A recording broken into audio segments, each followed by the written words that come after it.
Hello everyone, and welcome back. Got my book, and as you can tell, I have my therapy friends with me tonight. They've had their fun, now they're working. Without further ado, shall we carry on with the book? The establishment of goals. A ship with no destination drifts and is carried along by the prevailing tides. Now up, now down, groaning and creaking into high seas, tranquil and lovely in the calm. It does exactly as the sea does. Many marriages are like this. They stay afloat, but they have no direction. The priority input in their decision making is, what are other people doing? They conform to their social circle in attire, housing, raising children, values and thinking. As long as others are doing it, it must be okay is their standard of what to do. If everyone is buying a certain kind of luxury automobile, they will also buy one, even if their higher purchase commitments already constitute a library of monthly bad news. They're not built their own set of independent values concerned with their own particular realities, and therefore frequently end up disillusioned and in debt. This is why you should always do your thing, not what other people do. At the end of the day, the one person you should look to impress the most is yourself. Because you're the only one you have to go to bed with every night. You can't escape yourself, unfortunately. Only the adult can say no to the child's clamouring for something bigger, better, and more in order to feel more okay. Only the adult can ask the question, if 4 pairs of shoes make you happy, will 10 pairs make you happier? The rule is that each increment of material possessions brings less joy than the one that immediately preceded it. If one could quantify joy, it is likely that a new pair of shoes brings more happiness to a child than a new car brings to a grown man. Also, the first car brings more joy than the second, and the second more than the third. H.L. Mencken said, "A man always remembers his first love. After that, he begins to bunch them."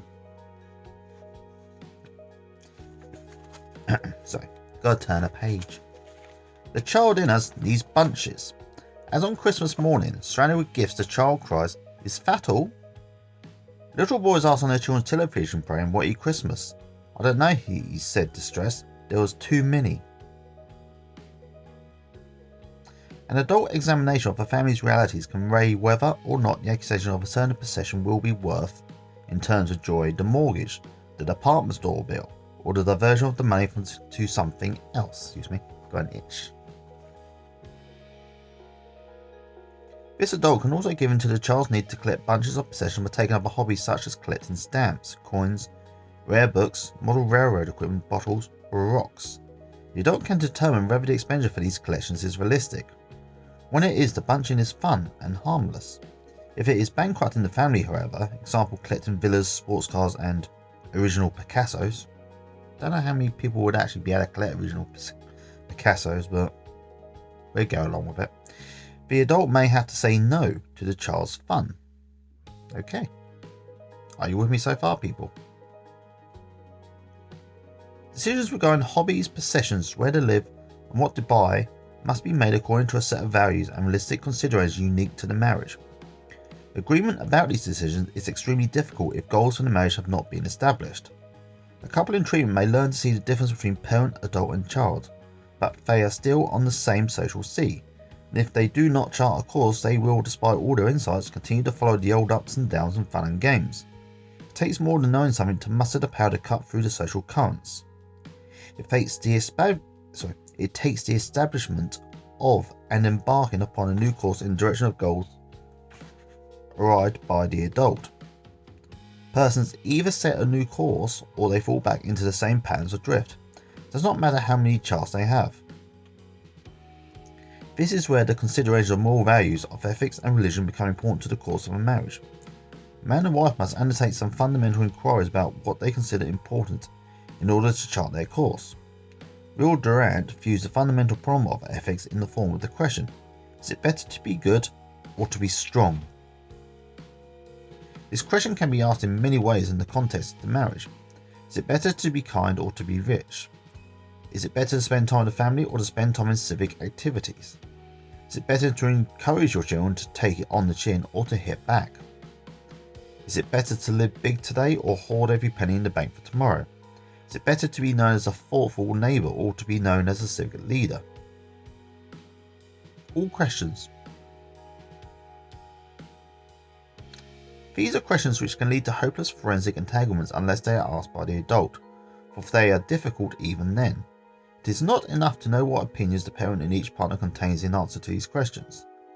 It is not enough to know the child needs the feelings of each.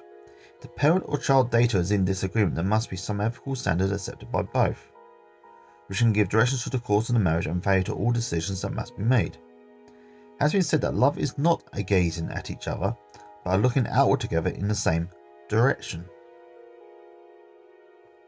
The parent and child in each partner may lead backward to great divergence.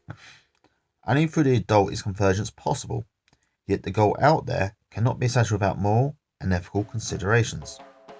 One of my frequent questions to a couple in an impasse over what to do now is, what is the loving thing to do? This is the reaching beyond scientific evaluation to the possibility of the evolution of something better than what has been before. What is being loving? What is love? Baby, don't hurt me, isn't it? It's quite funny, really, considering that's the first thing I think when I hear what is love. What kinds of words are should and ought? These questions are considered in depth in Chapter 12, Parent, Adult, Child, and Moral Values. And that brings us to the end of Chapter 8. But don't worry, we're not stopping. We're going to carry on. We're going to start Chapter 9 tonight. And we'll continue it next time. Chapter 9, Parent, Adult, Child, and Children. The best way to help children is to help parents. If parents do not like what their children do, it is not the children alone who must change. If Johnny is a problem, he is not going to improve by being taken from expert to expert unless something is done about the situation at home. This chapter is written to help parents help children. Experts cannot do the job parents can. It is true there are many professional child raising experts, including child psychiatrists and child psychologists, who perform testing and do treatment. In the past, the baptism of a child was referred to as having the child done. Okay, that has different meaning here. I won't go into that. In similar vein, it may seem that bringing Junior to a child psychiatrist may imply having the child redone or perhaps undone. Unless the parents are simultaneously being redone, I believe most of these efforts are a waste of time and money. I believe most parents intuitively feel the same way. But some parents, not knowing what else to do or not wanting to become involved themselves, go along with the idea of child treatment if they can afford it. Most other parents shy away from the unknowns of getting help with child raising, viewing this situation as some kind of Pandora's box that perhaps is best left unopened. They read the latest books, consult the newspaper columns and play Isn't It Awful over morning coffee. They practice patience without answers in the hope that Junior is going through a phase and base their hopes on an uncertain principle that permissiveness is a good thing. The answers they seek are not forthcoming, and they struggle through child raising with a small comfort, or at least I'm bigger than he is. Some parents exercise their bigness violently, battering and bullying their children into shape. Then the day of reckoning arrives. Somewhere around adolescence, when he's bigger than I am, there is a great misery all around for the parents and for the children. This does not have to be. It is the purpose of this chapter to brighten the picture of child raising with the application of parent, adult, child, not only to the relationship between the parents and children, but also to that between children and other children. The psychiatric treatment of children is a relatively recent development. While the early psychoanalytic theorists emphasized the significance of what happened to the child in the early family setting, working directly with children was not a part of the early application of that theory to treatment. One difficulty was the problem of communicating with the little person. The other was the early recognition that little could be accomplished in working with the child without the involvement of the significant grown-ups in his environment, mainly the parents. The first comprehensive clinical structure for treating children developed in the 1920s in what became known as the Child Guidance Clinic. This developed into a conjoint treatment experience for parent and child, with the child being treated with method called play therapy and the parent being helped with social casework counselling. Central to the method was the opportunity for parent and child to express feelings, with the aim of eliminating a potent source of vacation to negative and destructive behaviour. Through the use of toys and other symbolic media of communication, the child was encouraged to turn on his tormentors, the parents, with a cleansing catharsis of negative feelings. Thus, when Junior flushed Mother Doll down the toilet or broke the arms of the little sister doll, notes were made for the next session of conferencing, an activity of great importance to the clinic staff. The assumption was that these expressions would clear the way for the development of more positive feelings based on the new insights the parents would derive from their work with the social worker. That after a given number of I hate yous, the I love yous would somehow follow. Yet inadequate understanding by the parents of the actions or transactions would produce feelings frequently left the situation unchanged. In fact, the situation often got worse as the child was told expressing feelings is a good thing, turning the family into a battlefield, with Junior the commanding general. It was like nose drops. It relieved the congestion for a while, but was not particularly helpful in preventing tomorrow's congestion. Some people go through life expressing feelings. They sure do. In both instances, it would appear that the activity is at the wrong end of things. If it's not that expressing feelings or using nose drops does not have certain therapeutic benefits, but there is more to it than that. The emphasis in these early modes of treatment was on what the child could achieve and how his behaviour could change, although there was some acknowledgement that the parents had to be involved.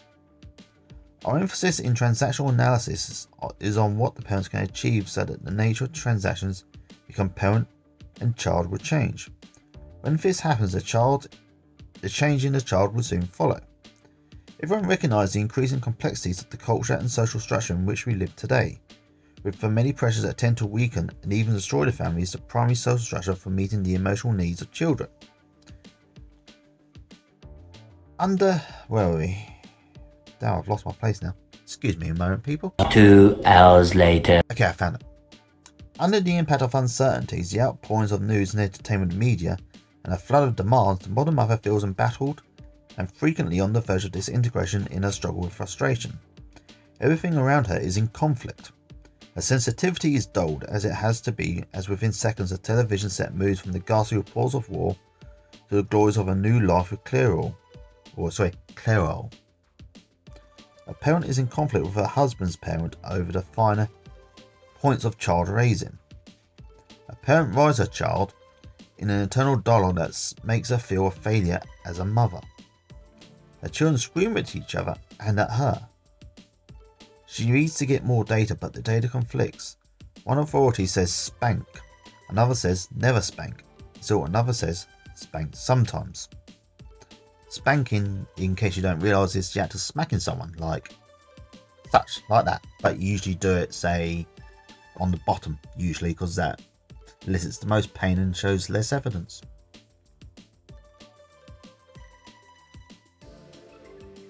I think it's illegal in most countries now. Don't quote. There'd be a note on the screen telling otherwise, because I would have looked it up during the editing process. In the meantime, though, her feelings build up to the point where she wants to beat the hell out of the little people. Her house is full of appliances which help her do everything with the greatest of ease. But what she needs the most is a tool to bring order out of chaos, determine which goals are important and which are not, find realistic answers to the repeated question, how can I raise my children properly? And that appeal brings us to the end of tonight's session. Hope you learned something, and as you can tell, we are getting through this, but look at that, look, we're getting there. It's great. So until next time, people, take care of yourselves, okay? Bye.